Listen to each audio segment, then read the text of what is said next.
And now, Brandon Thick Boy Schaub. Clap us in, Chin. Welcome. Monday, November 4th, 9 a.m.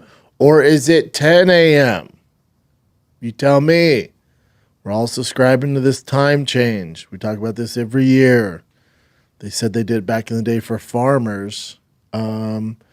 People make a big deal of it. If you have kids, it's a different animal. You know, it's a little bit of a different animal, but they'll figure it out. You just keep them up an hour later.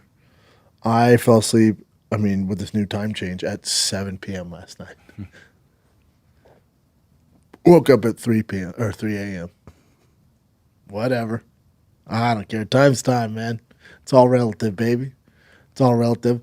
Spent the entire weekend at the baseball fields. Travel ball, Sunday league. It's a big commitment, but there's nothing better. Nothing better. Boys played, so we're a double-A team. Yeah, double-A team or triple-A? Either way, we played two major teams. Just so you guys know, the major teams are the big boys of the travel ball. They hung in there with one. They played great. Tiger pitched great. They only pitched in one inning. One hit, 2 strikeouts, pop up, and he's out of there. I don't know why they didn't pitch him more, but what can he do? You don't be the dad that complains, or, he's doing his thing. Yeah, man. Your boy's off to, we got a busy week, don't we? Boy's off to SEMA, my first time at SEMA. Always heard about it. Obviously, it's the pinnacle of showcasing cars. The big deal for Drive Fast All Gas, and we'll be the official car of Roush there at the Magnuson booth. I will be there Thursday and Friday. So I get in Thursday morning. I'm out Saturday morning, but come say what's up. I will be there. I want to say I'm there from 11 to 1 at Magnuson on Thursday and Friday, but my car is there, so I know there's a slotted time for me, but I'll be hanging around there most of the day. So come say what's up. The whole team will be there at the Magnuson booth this Thursday, Friday. That's in Vegas. I think it's the Vegas Convention Center. That's where the Olympia was, so I was just there. Shout out to Olympia. Shout out to Vegas.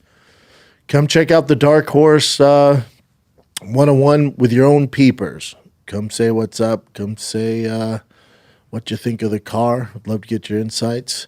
Just so everyone's aware, our car is cool. Dark Horse is cool.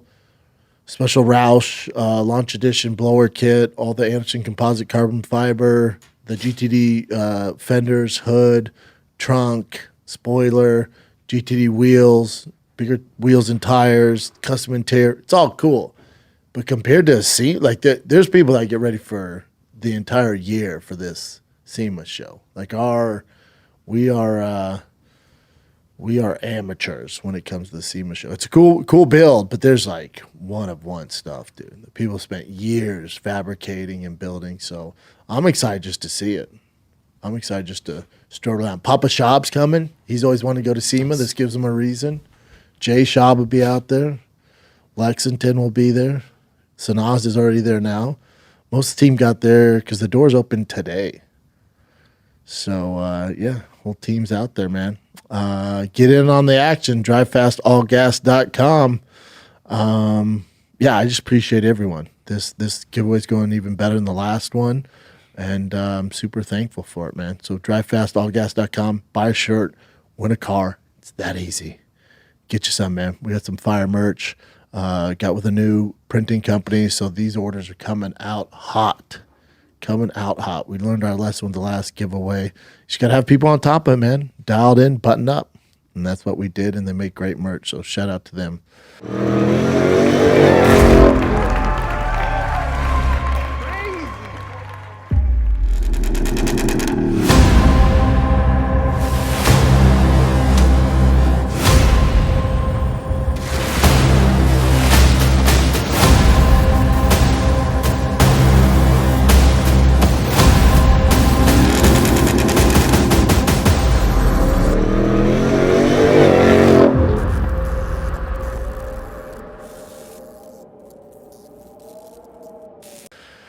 As far as fights go, you had a good, solid fight card in up north, in Edmonton. This one you would think it was a changing of a guard, even though Amir Albazi's not that young, but he's had a long layoff. He's kind of the next guy, right? But he had some health scares, so he's had a long time off. Brandon Moreno took some time off. He looked kind of weathered, in his last fight against Royval. So you thought the journey was over for Brandon Moreno. You're like, all right, Amir's going to do his thing, finally get a shot at the title. Erin Blanchfield, she did do her thing, but you thought, all right, Erin, this is a pretty easy pick, right? And Moreno, 9 months off, looked fantastic. Dude, there's a trend in MMA, in the UFC. I don't want to say MMA, but in the UFC, that it's thanks to Max Holloway, who gave us one of the greatest top 3 knockouts of all time. When he pointed to the ground, when he's beating Justin Gaethje on every metric across the board, he goes, I'm going to give him a chance to win this fight with a Hail Mary and point to the ground and just, nobody backs up. Let's see how it goes. And he knocks him out. And that's the BMF thing. That's just Max Holloway, the blessed, through and through. That's why everyone loves him. He's a fan favorite. But there seems to be a trend. It's just like when Conor came out of the scene and he was a wordsmith, and everyone went, oh, that's what you do to get famous? And then it was just garbage. You just had guys who it's not their thing trying to do it because the limelight Conor got, and just wasn't organic, and we could smell it a mile away, and create this whole surge of just horrible promo. And then now guys are doing it where Max Holloway, right? He gets all this attention from doing that. Max, that was authentic as it gets with Max. And I see guys doing it all the time, pointing to the ground, right? You see guys pointing to the ground. Topuria pointed to the ground. It's like literally in the first 3 seconds. And then Amir Albazi pointed to the ground against Brandon Moreno. I don't know if you guys saw this. He points to the ground and gets absolutely pieced up. He's like, yeah, let's do it. And Moreno's like, what? He's like, yeah, let's do it. He's like, oh, yeah, let's do it. Boom, head kick. And Amir's like, Jesus Christ. Yeah, you're not Max Holloway, dude. You guys got to stop that shit. Just because someone doesn't get traction doesn't mean you have to do it. All right? Not everybody's Max Holloway. But Brandon Moreno was like, oh, yeah, I'm down. And just absolutely pieced him up. Rose, it's been a great ride. This is how it goes. Anyone who sticks around long enough, it doesn't matter who it is. Your favorite fighter, if they stick around long enough, you're going to see them. It's the circle of life when it comes to the fight game, right? They're prospects, and, if you're hardcore, you're tuning in, you're like, oh, they have the talent. And then they start getting those wins against similar talent level, and then they get their top 15 test, and you're like, oh my God, they did it, and you're all excited, and then they get maybe a top 10, like, oh my God, and then top 5, and then maybe a short notice fight, and next thing you know, they're fighting for an interim belt, and that's this whole journey. Usually lasts about 3 to 4 years. That's the journey. 3 to 4 years in the pinnacle, and then they become a name and a face, and they're around, and they're a fan favorite. And, they're always like maybe 1 or 2 fights away from a title shot, maybe, depending what division they're in. But you always going to pay to watch them fight. And then they get long in the tooth and people figure them out. Or the game advances at a significant level, especially the women's division. And everyone gets better. And then your skill set didn't quite, get better. And you kept doing what you're doing. And then the whole division's, catches up to you. So with Rose, it's all... She's still going to beat a lot of girls. Is she ever going to wear gold again? Probably not. It's all good. This isn't a sad story. Rose is one of the greatest to ever do it. Rose is fantastic. Savage. Her fights with Joanna, her amazing fights that she's had all throughout her career, like one of the best. Not a sad story. That's how it goes. She never adjusted in this fight, lost a decision, 5-round fight, She was doing her thing.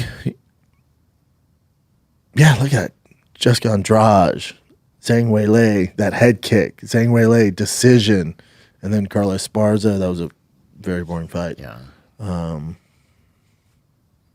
lot of decisions in her record there, but yeah, great career.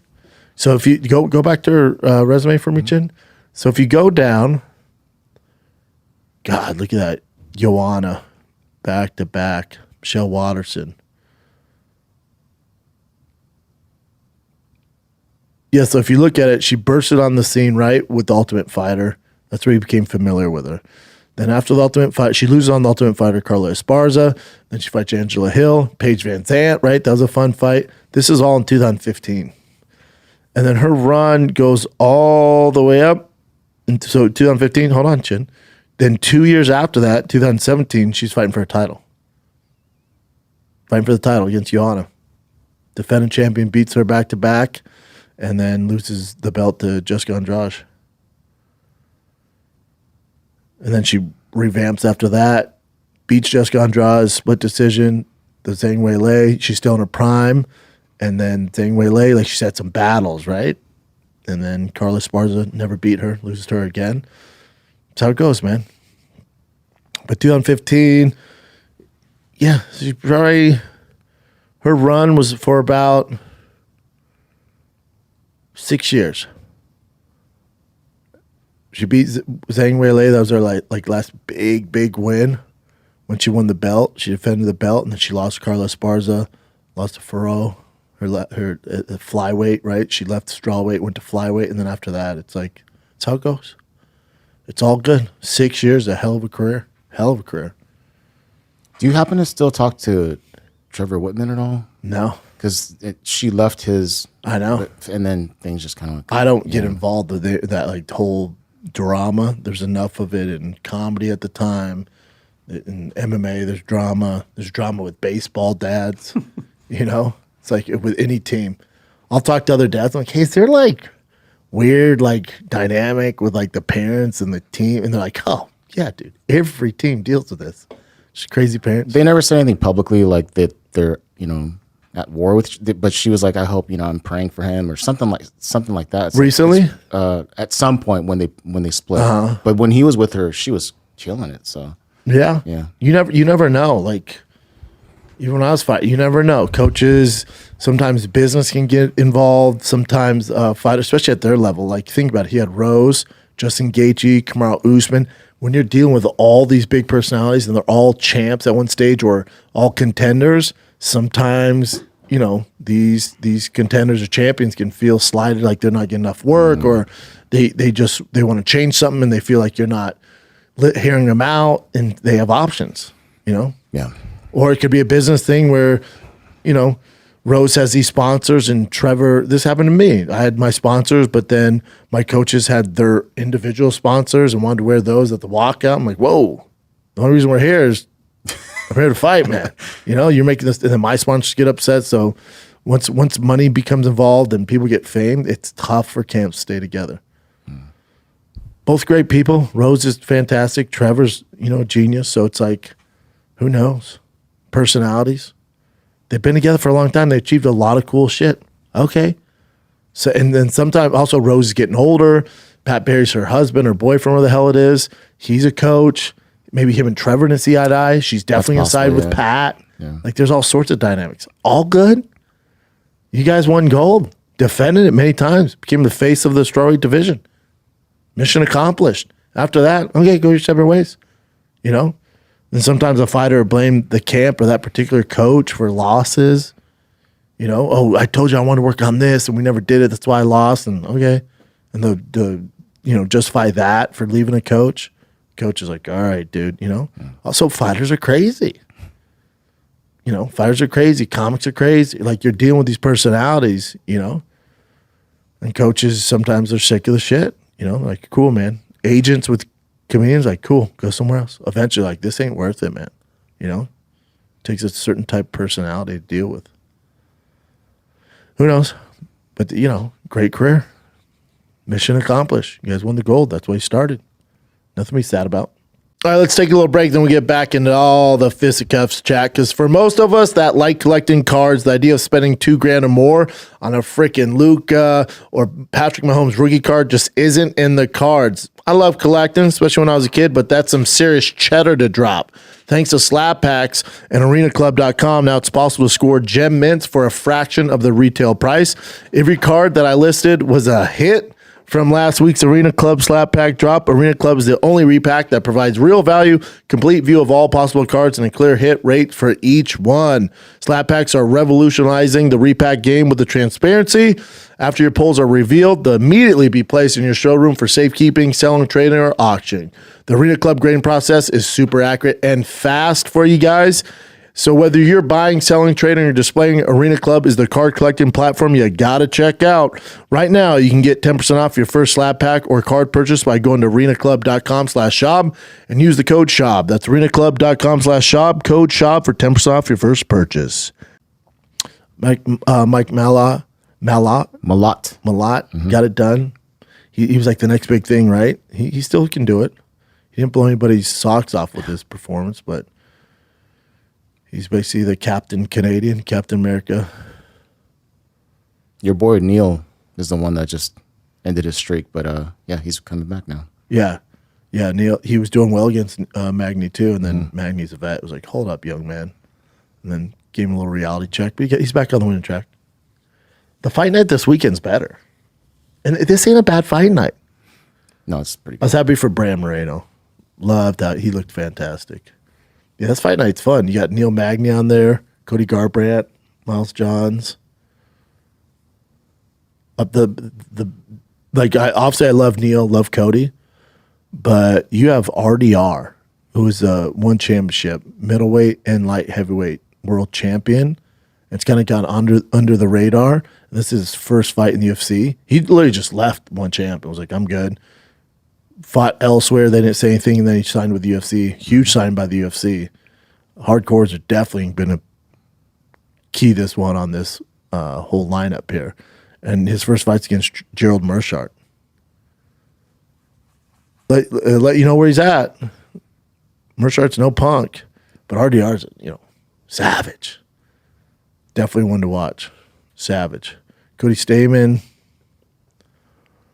Yeah, it's a good fight night.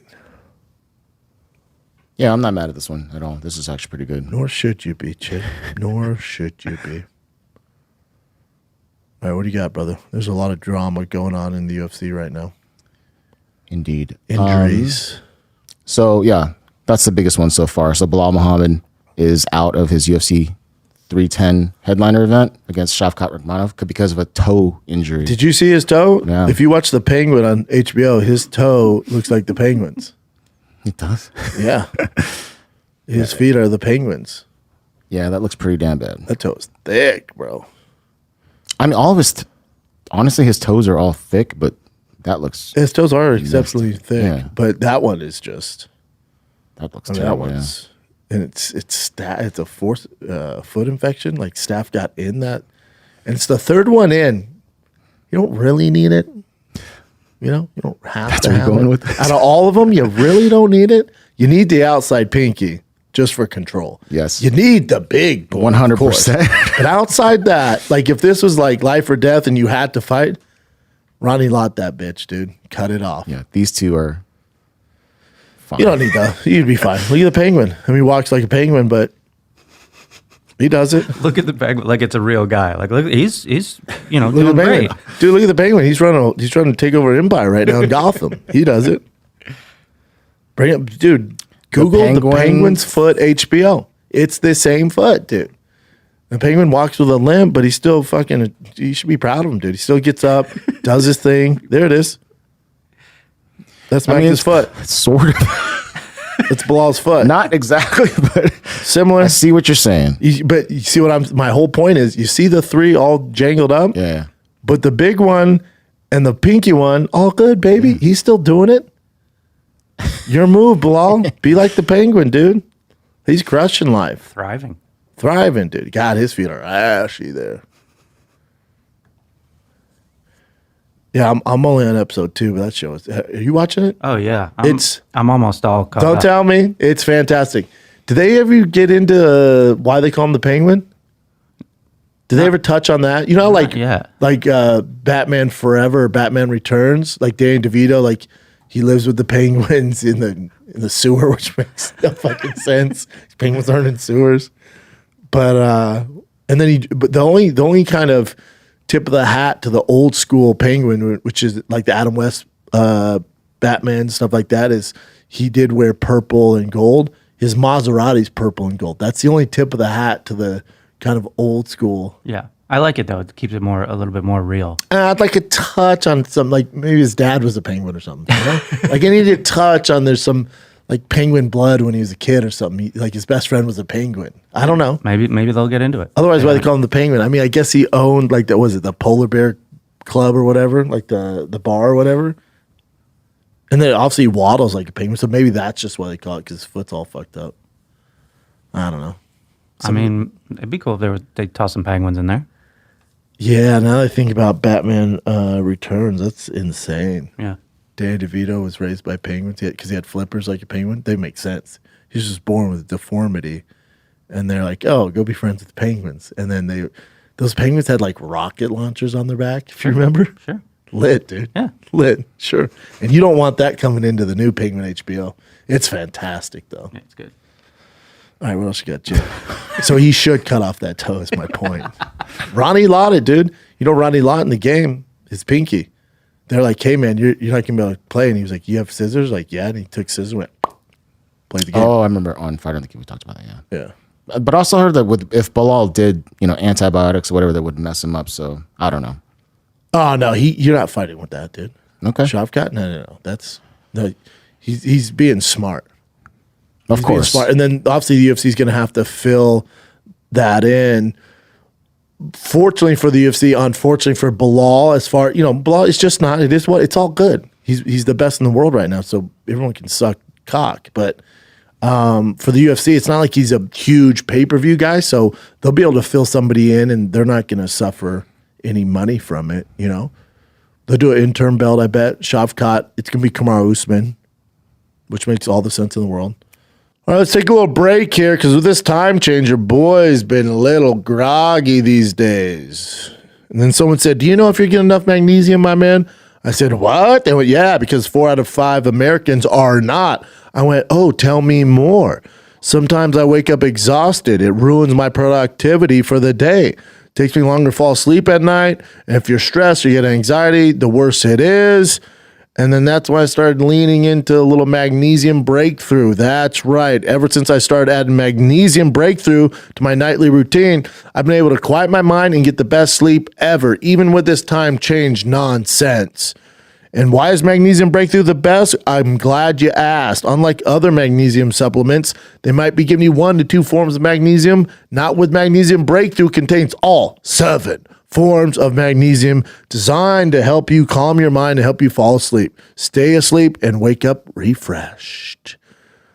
So don't miss out on the most relaxing sleep ever with Magnesium Breakthrough. For an exclusive offer, go to buyoptimizers.com/Schaub. That's buyoptimizers, all lowercase. That's BIOPTIMIZERS.com/Schaub. Use promo code Schaub during checkout to save 10% off. And if you subscribe, not only will you get amazing discounts and free gifts, you'll make sure your monthly supply is guaranteed. So Bilal with his penguin foot, he's going to be out. With those antibiotics, too, they got to, they're going to move on from Bilal, meaning they're just going to do an interim title. I know some people think they're going to wait. I don't think so. The reason I don't think so is I don't think Shavkat deserves the toss shot right away as it is. So he's beat Neil Magny, solid win. But, Neil's older in the tooth. He beat Jeff Neal. Okay. And then Wonderboy Thompson. Pretty weak run. I mean, I love Shavkat, and he's similar to Hamzat, where he's this boogeyman, but we don't know too much about him. He hasn't been really that pushed.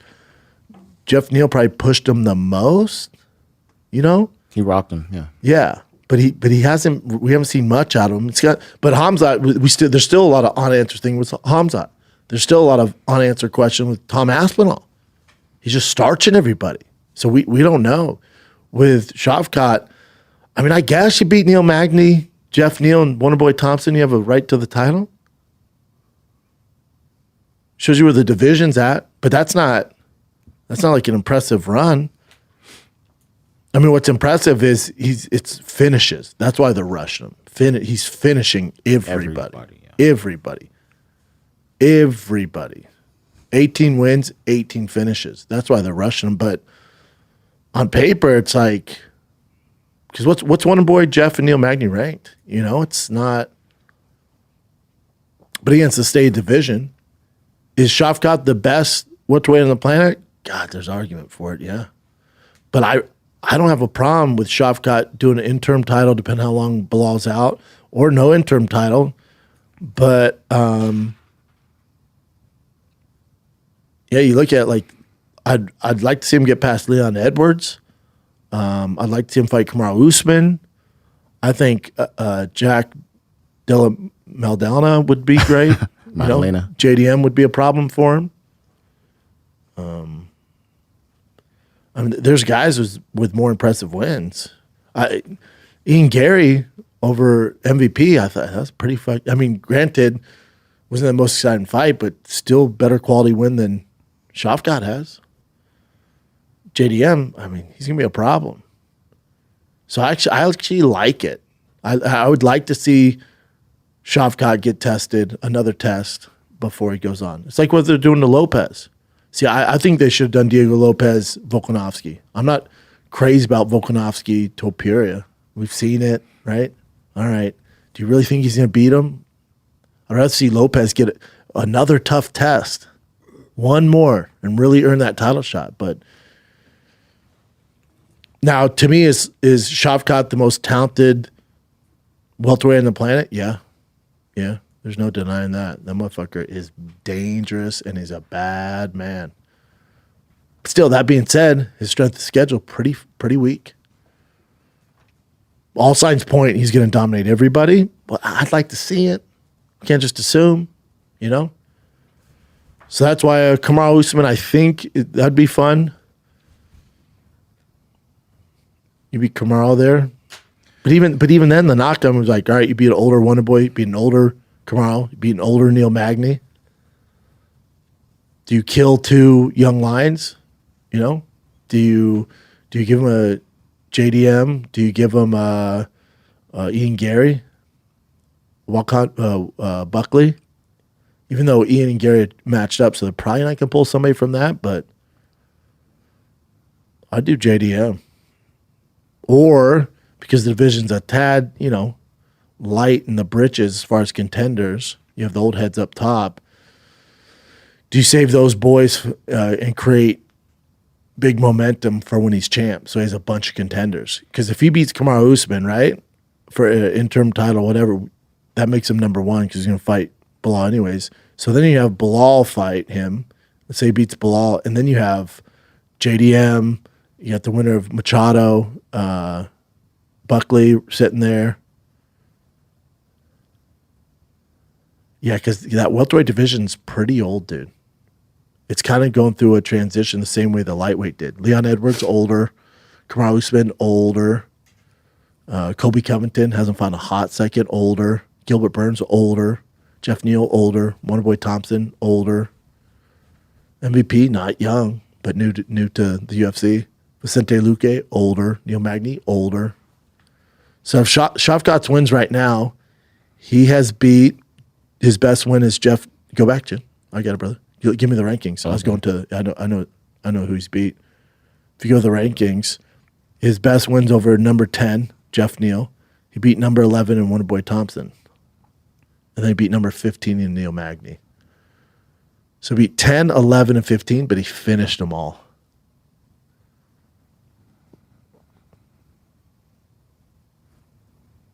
Yeah, it's just some older cats there sitting around. I don't think they wait for Bilal because there's so many young cats that they gotta get that new blood in there. I'm surprised Leon Edwards doesn't step in. I don't even know what's up with. Have we heard anything? Is he still fighting? Or have you heard anything from him?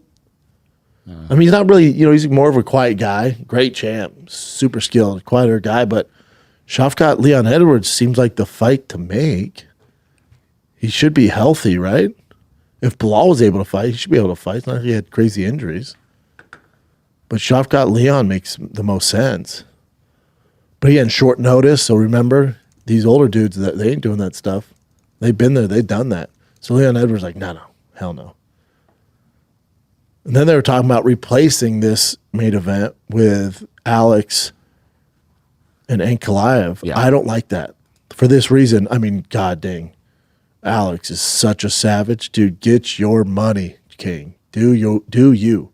4 fights in a calendar year is insane. He's by far your fighter of the year if this happens.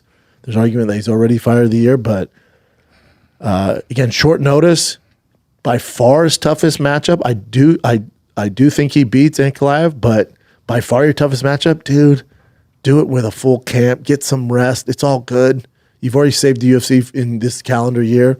Don't keep doing this. It's gonna bite you in the ass, dude. If it so happens that Ankalaev's that guy, that Achilles heel, you don't want to do it on short notice, man. You want your best foot forward, because if you get your best foot forward and you're 100% healthy and you do starch him, let's say it was a lucky punch, something like that, the UFC's going to make sure that he's kind of out of the limelight for a while, and then you can go and do your super fights. But you lose to him, we're talking about a different career path there. Just wait, dude. You've already done enough. It's not like the UFC is going to back up the Brinks truck for that fight, you know? Just wait, dude.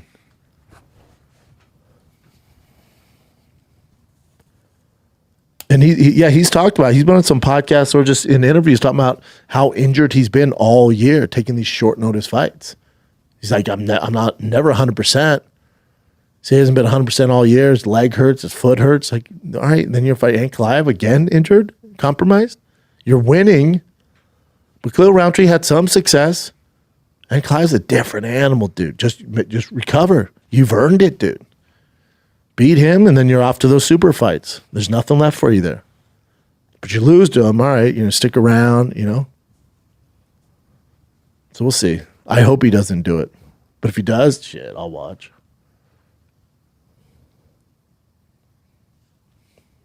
All right. Well, since we talked about Ian Gary, so as you mentioned, fight. so he is going to be fighting Joaquin Buckley, UFC on ESPN 63, and also he said that he was trying to get the fight with Colby and Usman, but according to Ian, he said they both declined.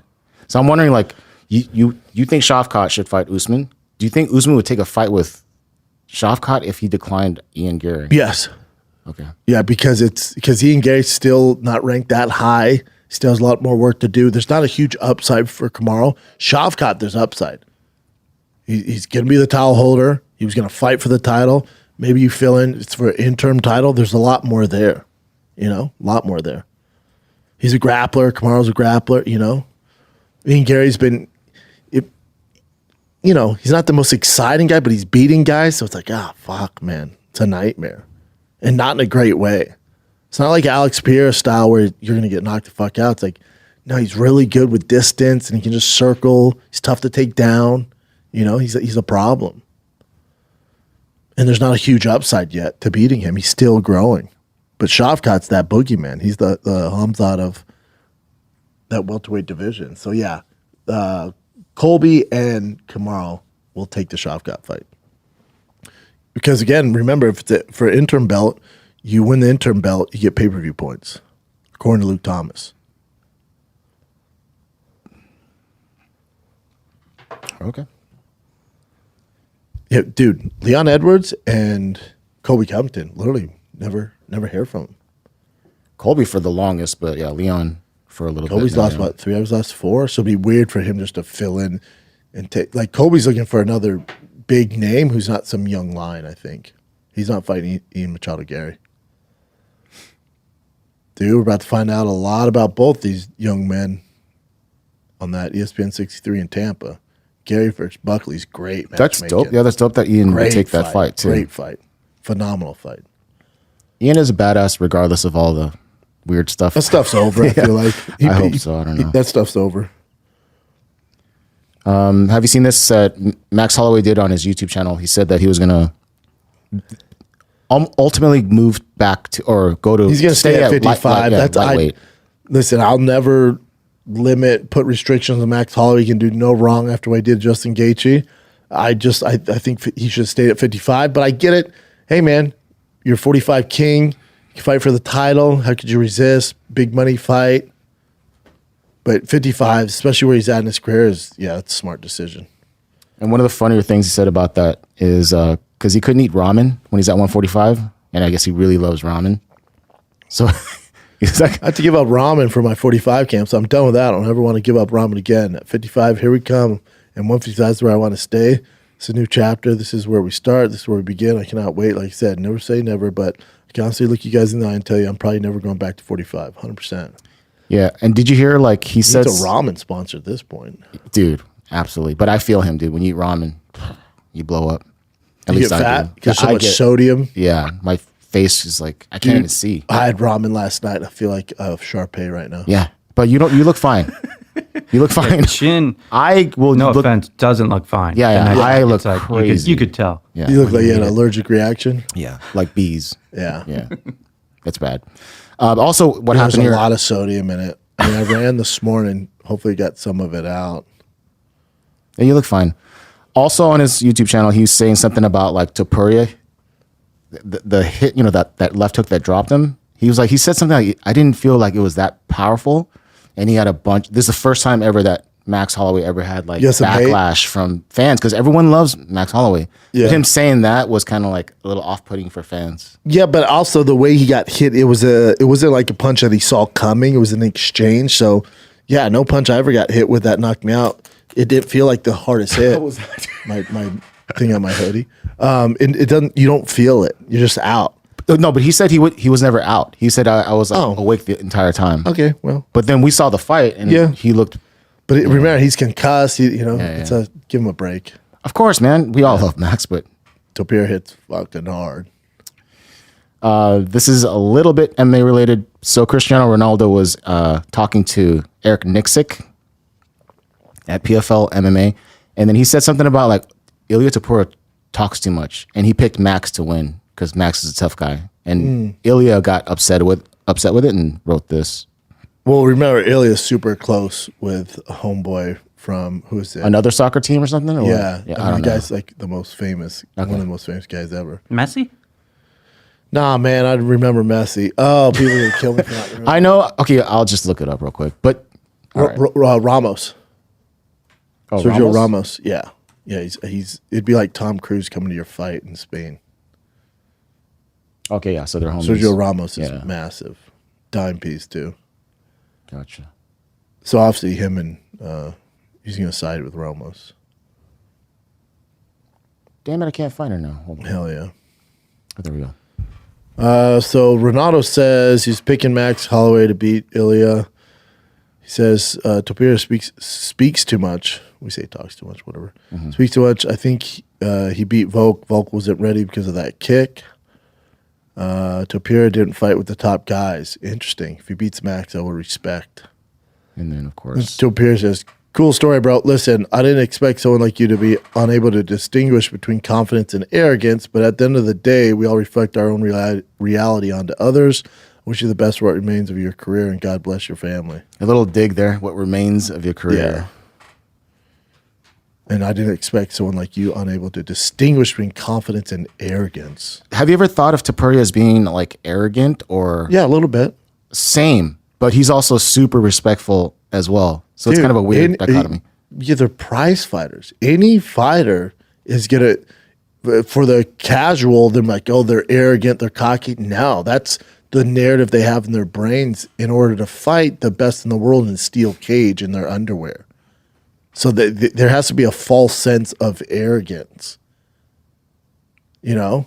It's got to be there for you to be that. You look That at good. you look at the greats, Michael Jordan, Tom Brady, like super cocky. That's what it Tom takes. Brady never to- came off as super cocky, cocky. though. Oh, bro. Yeah, in interviews, because that's football, but dude, savage. Kobe, savage. Those top level guys, John Jones, savage.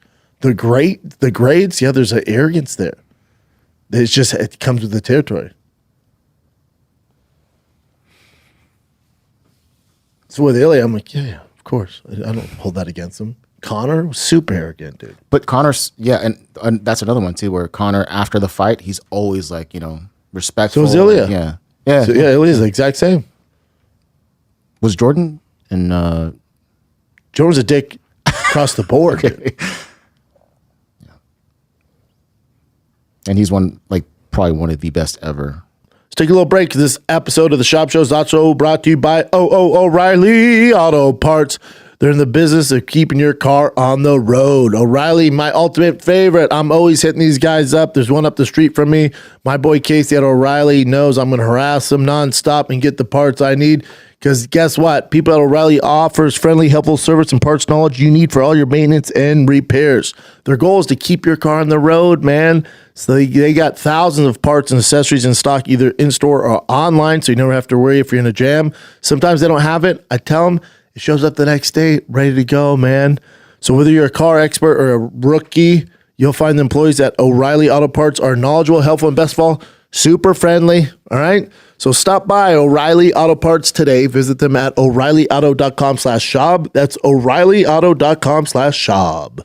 This episode of the Schaub Show is brought to you by Progressive Insurance. Drivers who switch by switching to Progressive save nearly $750 on average, and auto customers qualify for an average of 7 discounts. Discounts for having multiple vehicles on your policy, being a homeowner, and so much more. So just like your favorite podcast, Progressive will be with you 24/7, 365 days a year, so you're protected no matter what.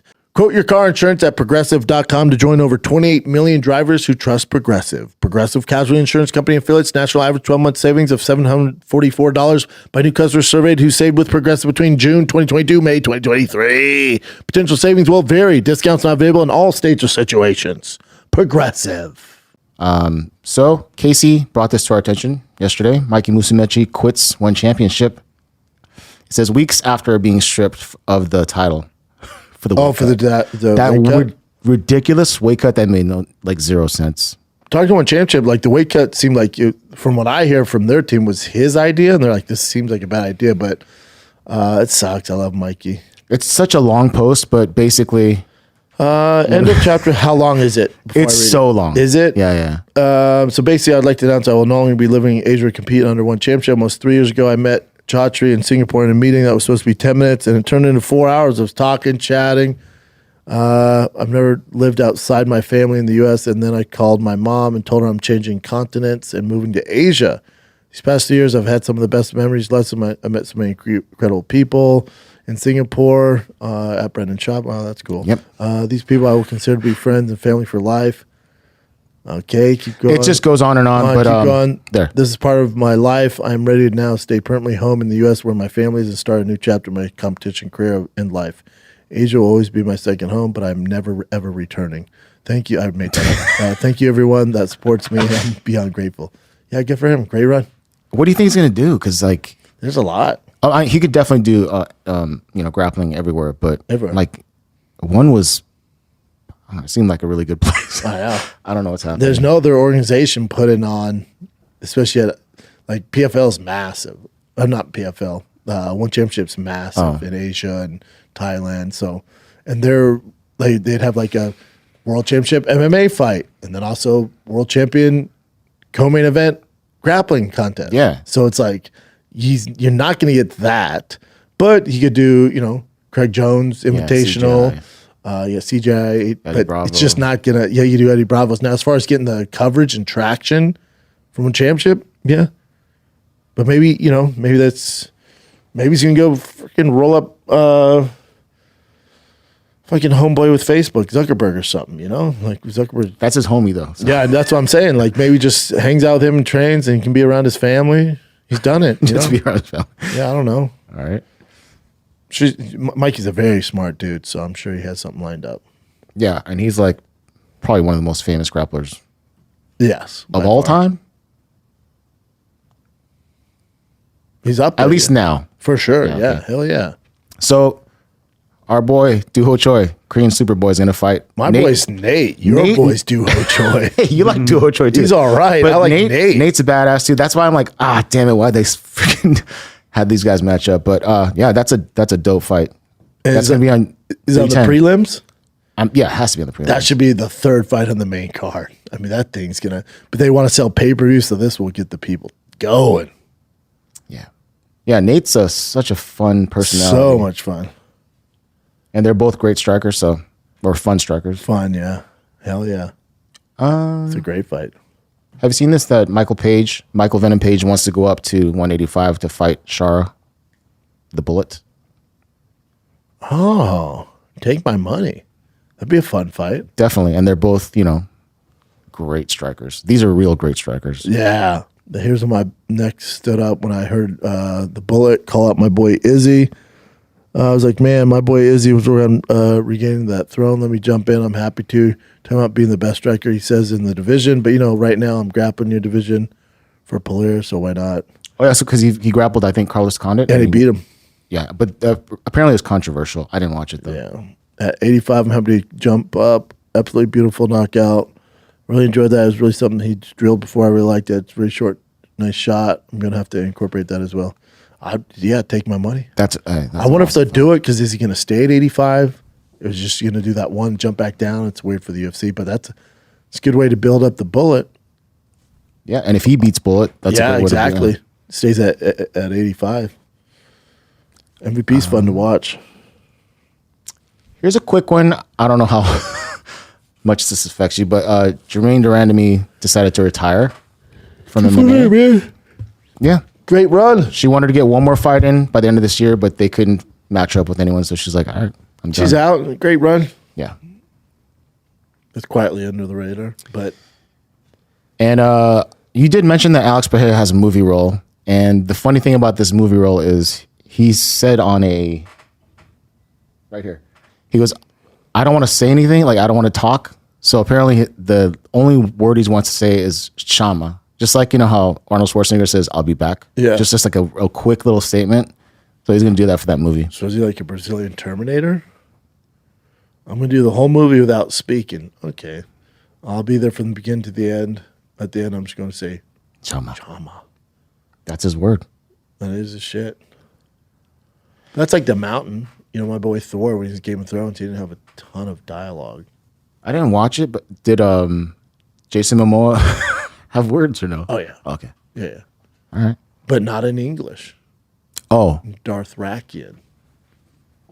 Did it sound stupid or just No, legit. They made up their own language, dude. That's how deep this show goes. Interesting. You low information individual.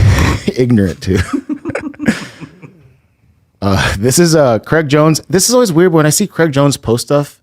It's like, is he because he trolls so much and messes around, but apparently he says BJJ star Craig Jones. No, I'm laughing. I don't even know what the headline just the name of it. Craig Jones allegedly drugged by criminals in Colombia. I was given devil's breath. Yeah, so Craig Jones was drugged in Colombia in an alleged attempt to abduct and rob him. Jesus.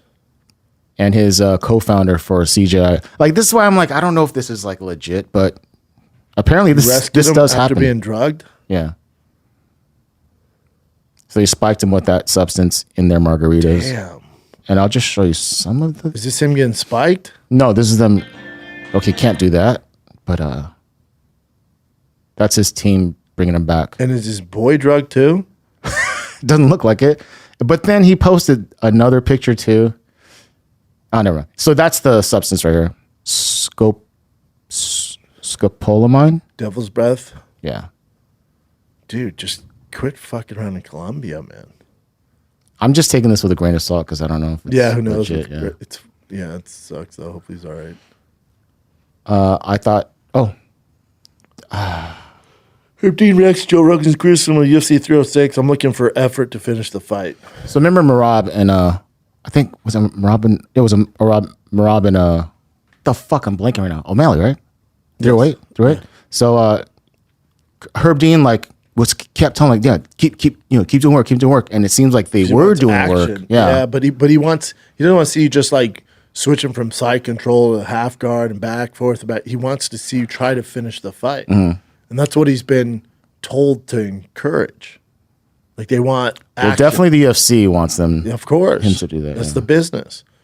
So Herb said, I'm not sure if I totally understand that myself. I think the analysts who started it, and I don't want to be critiquing those guys or have a bad relationship because, first off, all they say a lot of good things about me, and they have over the years. I'd like to thank them, the commentators. I can tell it was the commentators before I even heard that was because on social media I was getting a lot of the same thing. I see a bunch of grown men saying somebody else's opinion. Must have been something the analyst had said. All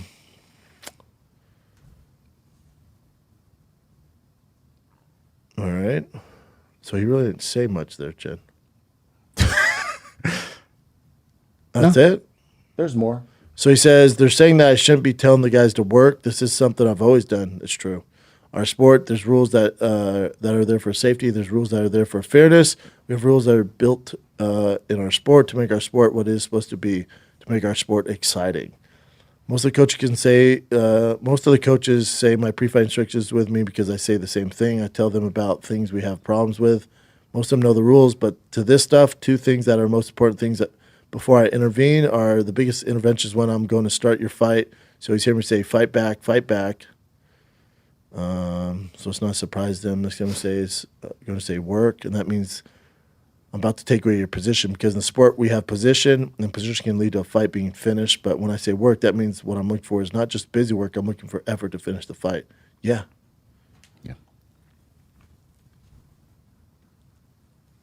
Yeah, I think with Rogan, those guys, they're more of a purist, where it's like if Merab takes O'Malley down and just lays on top, it's on Merab to figure out a way. They don't care if it's exciting. They're pure, so it's on O'Malley to figure out a way to get it back to its feet and figure that puzzle out and beat him. Rogan and Eddie also think that when you take him down, if it's the end of the round, the next round should start with him on top of him. Then I say, and I said this to their face, but it's a business and entertainment, and nobody's going to watch that. Because then you would just have wrestlers with no striking whatsoever just come in and just wrestle guys and then dominate the division. And then in 2 years, the business is upside down. Yeah.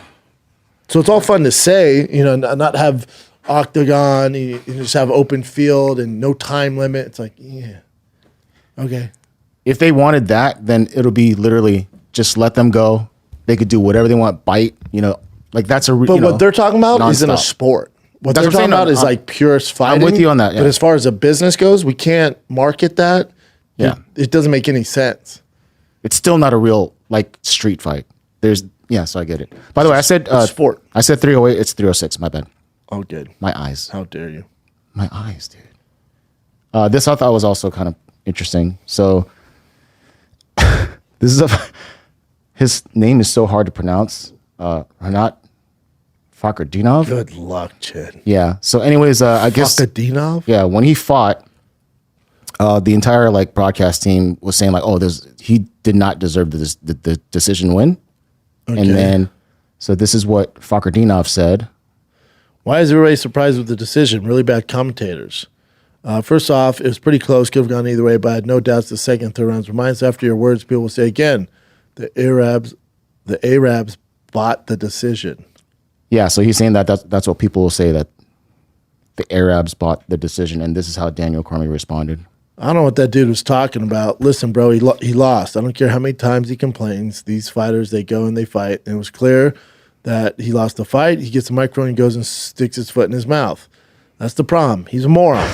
He just needs to recognize they lost. Just take the criticism. You got gifted a win. Take it. Keep your head tucked down until you fight somebody next time. Yeah, he's right. It's kind of crazy though, right? So Daniel Cormier's a commentator, and then he has to commentate on these fighters, and he's calling this guy like a moron. It's yeah, but it's kind of crazy that they call out. People keep fucking with DC. I know, and they keep coming out. Remember, he's one of the best to ever do it. He's like, hold up, moron. Take a little break. Last one, kids. Then we're back to finishing this program. This episode of the Schaub Show is brought to you by Sure Shot, the world's first alcohol detoxifier that reduces blood alcohol content in as little 30 minutes. It's wild. Have all those drinks. Wake up in the morning refreshed. Play golf with your boys. Coach your kids' little league team. Whatever it is, dude, have those drinks and you can wake up refreshed. Are you serious? I am. Also, it gives you sharper mind and body, liver support, well-being boost, gut support, hydration. So whatever it is, you're at SEMA this week, you're coming to SEMA, you're coming to check out all the cars, and you got to wake up the next morning and, do your whole card thing. Maybe you're at an exhibit, maybe you're shooting some footage, whatever you're doing, and you had a little too many drinks at the roaster shop after party. You're like, what am I going to do? I'll tell you what you're going to do. You're going to get you some Sure Shot. Get that 4-pack. All right, or order it right now before you get to your hotel. Go to sureshot.com, use promo code Brendan, get 10% off. So if you're ready to have them drinks and wake up refreshed or sober up in about 30 minutes, we got you. Sureshot.com, promo code Brendan, 10% off. You're welcome. Let's get back to the program. All right, not too much left over here, but I saw this as well. Apparently, the ticket sales are not doing well. Yeah, no shit. For Jake Paul versus Jake's Mike Tyson. my boy. I like Mike. I just don't. There's just no appetite for this. Nobody wants to see it. Seats dip below $40. I don't think I've ever, unless it was like a regional event, I've never paid less than like, Oh, yeah. Yeah. Yeah, there's just no appetite for it. It just doesn't make sense. They did in too big of an arena. I think they overshot. The other thing is Mike having to pull out because of ulcers before, like that fucked it all up. I don't get the upside. Jake's team's brilliant, so maybe I need to talk to them. There's some sort of upside. Maybe it's a Trojan horse, like I've said before, where, hey, just get this across, we'll get the views, and then, they're going to sign you a 3-fight, some sort of deal, or he gets the UFC into a game here. I don't know. I don't get it. I don't see the upside. If I were Netflix, like, they need like an embedded or a countdown or like HBO's 24/7. They have Remember one that? coming this week. Oh, okay, it drops good. this week. I'm sure that'll affect numbers because if the production's really good and it's, Yeah, but I just don't. I fancy myself a marketer. I don't get how you're going to twist this one where it's compelling. I don't. Mike Tyson, God bless him, pulled out because of ulcers. It's just tough. Eddie Bravo had the best idea. Like, you want to get people intrigued with this fight, which they can't. They keep trying, they can't. Make it bare knuckle. Like, did anybody, oh shit, Jake gets hit with a bare knuckle, Mike Tyson, this thing's over. Because now you're like, are they in cahoots together? Is there a fix going on? And I saw Mike Tyson on an interview with Henry Cejudo. He's like, what is age? We don't know anybody's age. He's like, they tell you you're that old, but I don't feel 50. You're like, oh, okay, this isn't. Then you're 58. Who says that? Well, your birth certificate. There's ways we can track it. He's like, who makes up 365 days a year? And you're like, whoa, this is not the narrative.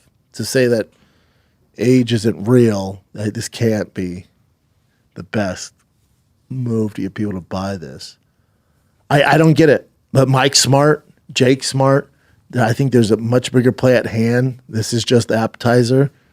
But I haven't heard anybody talking about it. Nobody's asked me about it. There's nothing. I told you, I always gauge of how big a fight is off the casuals on the streets. But when the first fight was happening, people would talk about it. Since then, this postponement, most people don't even know it's happening. that's what I'm saying. A good countdown, you get some clips, let them go viral. Mike looks good. Good Jake's countdown, saying outlandish shit. But good countdown he doesn't say outlandish shit because they're buddies. So behind the scenes, say, look, I'm going to say some outlandish shit, and then say that outlandish I'm shit, with and then you. it goes viral. I don't know. I think there's still the potential for this. Yeah, there could be a build-up, but the big numbers, those days are over. Yeah, I mean, but Netflix put the countdown. I think probably because they put a lot of money into it, big production. So you start seeing the countdown on it. It should have been a month. There should have been months of them, like I'm with you the with that, full yeah. swing, and their sports division is so good. I know they did that, right? And then he gets an ulcer, and they're like, "Fuck!" And they got to revamp, so they got to push back everything. And they're like, "Hey, season 3 of whatever it is, Ozark should drop at the same time." It's like that's where their money's at. So I don't. Squid Games 2's dropping the same time. I just feel like they're so good at that. Like, use the ulcers as a storyline and make it compelling. Like, there's a story. But they to tell. haven't done it in sports. It's the first time where it's a live sporting event, fighting. They've never done it. They've done comedy specials live. They've done the roast live, which were a huge success, but they've never done fighting. It's a different animal. Especially, not only is it a different animal, like let's say the UFC signed a deal with them and it was Hamzat Bo Nickel for the world title fight, they can market that. It's tough to do, but there's a blueprint and the UFC can help them out. But your first live fight ever is a 58-year-old, and this, and Jake Paul, who's not, he's a boxer, but he comes from a different background. Like, that's your first job in this field. It's gonna be tough. Because you don't want to be taken, you don't want to be turned into like an old school Bellator where you're a joke of the fight game, right? Because if you're Netflix, so you're in the Jake Paul business? So is KSI Jake Paul next? Or are you in the real fight business? And you're putting on big boy fights. Terrence Crawford, like, are we going that lane? Are you hoping you get a UFC deal? Like I said, you get a Hamzat versus Bo Nickel on there, or Izzy versus DDP, like Sean Strickland, like you in that market. So these people are way smarter, way wealthier than me. So I'm sure there's a bigger play. I don't see the angle right now. I don't get it. Whoever booked a 110,000 seater or 80,000 seater in Dallas, the fuck you doing? It's not Mike Tyson from 1991. Also, in the clips, you're right, it'll work because even my dad, like, boy, that Tyson connects. This thing's over. Cool. We've seen him fight guys. You saw him fight Roy Jones Jr. That was, at this point, 3 years ago. So do you think, I'm just spitballing ideas here, do you think in 3 years at his age he's gotten quicker and faster? No. But you're going to see these clips, but you're not even seeing a ton of them either. So I for the life of me, I don't get it. I don't know. Will I watch it? Hell yeah, I love Jake. I hope it is the most watched fight of all time for Jake and Mike Tyson. I love Mike Tyson, love Jake. Jake's my boy. I hope it fucking crushes. But for the life of me, I cannot figure out the upside to this. Because if you're Jake, let's go through the scenario here. If you're Jake, was he 28 years old, whatever the fuck he is? You starch Mike, let's say you knock him out in 30 seconds. The amount of hate he's going to get, he's 27, the amount of hate you're going to get for knocking out a 58-year-old legend, if not the most beloved fighter of all time in boxing, the amount of hate you're going to get, you're not getting approved from the boxing community. It's gonna vote you off the island. People are going to fucking hate you in the boxing community. They'll make sure you're never allowed to do this again. Meaning not give you big fights. They're going to, try to boycott them all. If you knock out Mike Tyson in 10 seconds with a right hook like Mike Tyson knocked out Homeboy into The Hangover, that ain't good. So there's A. B, you lose to Mike Tyson. You get knocked out with a body shot right in the fourth round. You lost to a 58-year-old. Yeah, but it's Mike Tyson. The boxing community is very aware where Mike Tyson's at. So then you're never going to be taken serious, which is what you want. So you knock him out. Horrible, dude. What the fuck? You just beat up an old man. You get knocked out. They told you this guy's a joke. You get beat up by a 58-year-old. The third scenario here is it goes to decision. And it's a glorified sparring match. And the casuals tune in to watch an actual boxing match. And we get Roy Jones Jr., Mike Tyson, but with a 27-year-old. And you go to decision. That's a disaster, and nobody's coming back. That's a disaster business-wise for Netflix. It's a disaster for Jake Paul. What? They went to decision with 58-year-old Mike Tyson. Mike Tyson wins in that one. Mike Tyson, the only person who wins is not Netflix, not Jake Paul. Mike Tyson wins. He can do no wrong. He gets knocked out. He's 58, still getting paid. He beats Jake Paul. Fuck yeah. All the old guys are like, yeah, daddy. Goes to decision. Mike Tyson wins. So for Mike Tyson, this is phenomenal. God bless him. Win, win, win. You get knocked out, you're 58, all good, get paid. You beat him, hell yeah. All the old dudes are rooting for you. Decision, fuck yeah, you're 58 when decision with a 27-year-old, and you're on Netflix. So Mike's winning. I don't see the upside for Jake Paul, who obviously has a brighter future than Mike Tyson as far as this goes. There's longevity there. And for Netflix, what if, and if this isn't rigged, what if Mike Tyson knocks him out with a right hook? Then what? Then he fights Logan Paul? Like, is that them? Now we're back into those weird Bellator days. Remember, it was like Royce Gracie, Ken Shamrock, Dada 5000, all that weird shit. You're back to that, I don't know. And the reason you get into that stuff is you don't know the game. You don't know fighting. The reason you get into those weird, like old school fights, like big names, Like, remember when they would do like those weird fights in Bellator? You can't base your business model off these guys, what they did in the past. There's no longevity. You got to have some young guys, some contenders that people can get invested in. Usually it's TV people get involved that don't know the game. So the upside for Tyson checks all boxes, and Tyson deserves this. For Jake Paul, I don't understand. I'd love to hear. I'd love to talk to him about it. For Netflix, dude, I don't know. Let's say Mike Tyson wins. What are you going to do? What's next? Mike Tyson and then Logan Paul to revenge his brother? And then Mike Tyson KSI? That's the business model? Okay. I don't know. I don't know. I'm an idiot though. I don't know. Maybe Netflix like, oh, this guy's an idiot. This thing's going to be the most watched fight of all time. We're making so much money, more subscribers. Okay, well, all the indicators point a different direction. There's no hype on this. Yeah, I haven't. I do this for a living, and I have to be reminded it's next weekend, and I'm working that weekend, and I don't care. If it was like a big UFC, if it was like, Shavkat Bilal or whatever, I'm like, oh shit, I'm gonna have to get a TV and watch it. This, I'm like, all right, I'll see. Oh, it's on Netflix? All right. Chin had to remind me. I had to remind myself. But no, so I remember Jake's my buddy. And you've met Mike at least once, I've worked twice, with Mike a ton. Yeah. Way more than twice, Chin. I don't know, dude. Yeah. All right. But anyways, I remember seeing I don't follow boxing, right? But Showtime All Access, when boxing fights would come up, it will pop up on my YouTube. It would just come up. Showtime? I've seen nothing with Nothing. Jake Paul and Mike Tyson. So And this they're not even doing the a YouTube. bit of a problem again with the fight business. Like the UFC does a good job with embeddeds and some of the other stuff. If you're into that, and they used to do an even better job back in the day. Showtime, the best, and that was Floyd. Those all accesses, those were massive. Or the HBO, 24/7s. Those would sell you on a fighter you've never heard of. Yeah. I'm like, this Mexican kid. Yeah. And they give me his life story. Oof. He's my favorite fighter of all time. They watch the fight. You're like, all right, well. Leave And Schreiber. multiple doing times. Leave the Schreiber. beat. Oh My God. But again, Netflix doesn't. No, we did the countdown with Jake last month. Put it out.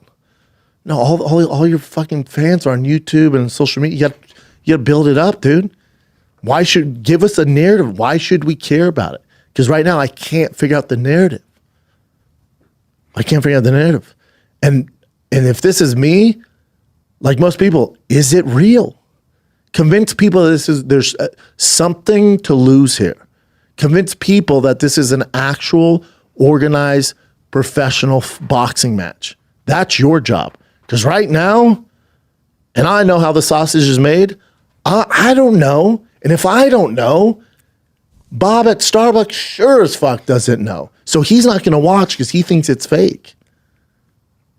That's their job, is to paint the story. It's not Jake Paul's job. Of course, he's going to do his thing. It's not Mike Tyson's job. He's 58. You figure it out. So they're going to have to figure this out. And they have 2 weeks.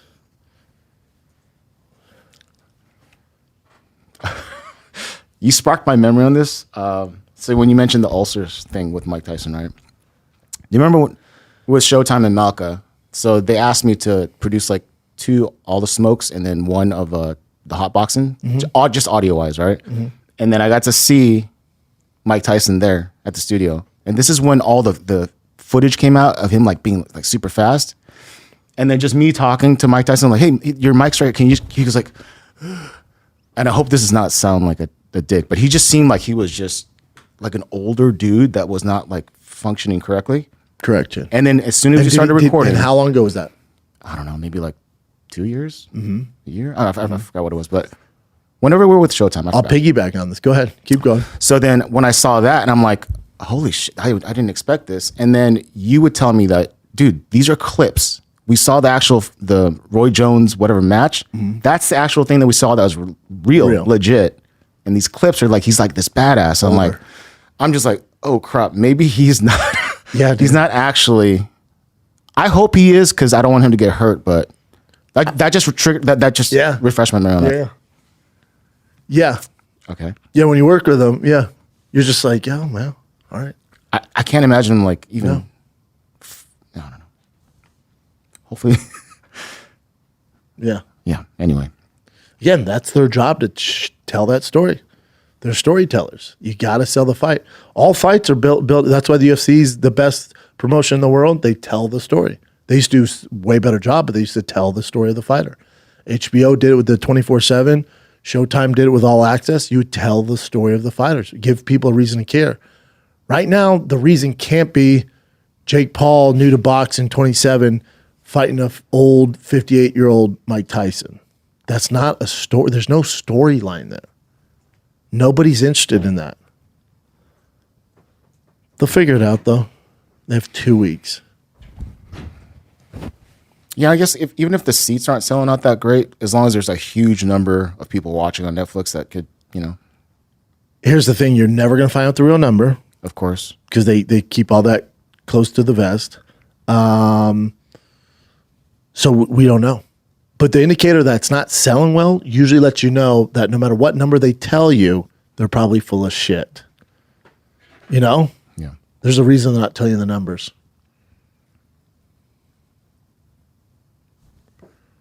Because, if the arena's not selling out, and also you don't know how it's going to work either. It's like views on Twitter, where you see a clip on Twitter gets whatever 1 million views. Does that mean they watched the entire thing? Did they just click through it? Like, because Netflix can be pushing this on everybody's page. If someone just clicks to look at the trailer or clicks on, let me check it out, does that count? Because they have access to how many millions, hundreds of millions of homes, Because I guarantee you the narrative will be most watched fight ever in combat sports history. I just looked at the date for Mike Tyson versus Roy Jones. That was November 28, 2020. So that's a while ago. And in 4 years, you think he's gotten quicker? Again, it's Netflix's job to tell the story. Yeah, show us he went to get stem cells done in Mexico. Got all that stuff done before he took this fight. Show us the ulcers aren't a real issue. Explain that him getting off that plane at 58, because that's a huge blow to this. What? You're on a plane they have to stop playing because of ulcers? He's going to fight a 27-year-old in a professional boxing match, and you expect us to think it's real? Okay. But no one's done anything. It's been silence, radio silence. That's their job, not mine, though. Is that it, Chin?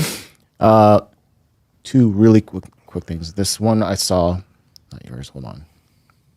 Did you see this? Yeah, he thought he was a baby. He thought Mike Tyson thought Hasbullah was an actual baby, and this is when he did hot boxing like a while ago. He was like grabbing him and shit. Hezbollah? The short guy. The short guy. Is that a real video when you cradling him? Because it's He's like biting him. He thought he was a little kid. There was a baby. There's a baby. And I didn't know. I wanted to be punching me. I don't know, man. I am with children. Yeah. I'm hugging on this guy. You grabbing him, kissing him. Yeah, I didn't know if you actually knew him. He's like 26 years old. He's like 26 years old. Yeah, that was super funny. That's from Uncrowned's.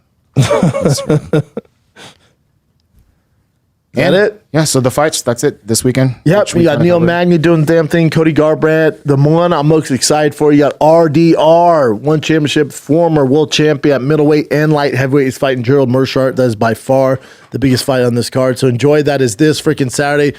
Was it Apex Center? Fight card, ESPN Plus. Get you some. Yep.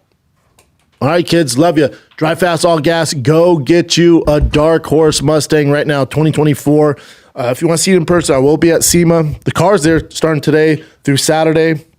I will be at SEMA Thursday and Friday at the Magnuson booth. Come say what's up and check out this one-of-one 2024 Dark Horse Mustang. If you can't make it there, all good. You can just buy some merch online and can win this damn monster of a vehicle. Go to drivefastallgas.com. It ends December 15th. The plan is it's announced. I can drop it off for Christmas. It's the gift that keeps on giving. It's the ultimate Christmas gift to your dad, your brother, your wife, whoever's want a badass car. This is ultimate Christmas gift. So get on this right now. Drivefastallgas.com. Good luck. Buy a shirt.